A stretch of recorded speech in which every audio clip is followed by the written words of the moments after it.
Getting started in lasering can be very overwhelming, so today we're going to go over some terminology commonly used in the lasering community.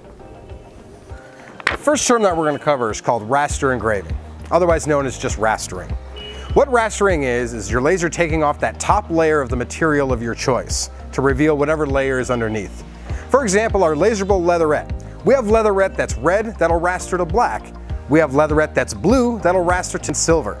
All we're doing is taking off that top layer to reveal what's underneath. Vector cutting is the next term that we're going to cover. Vector cutting is exactly what it sounds like, cutting.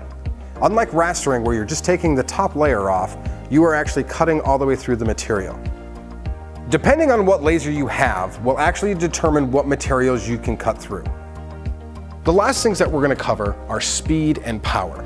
Speed is how fast your laser head is going to be moving, and power is the intensity in which your laser is firing. Both of these settings are very crucial to get the desired look that you want with the material of your choice.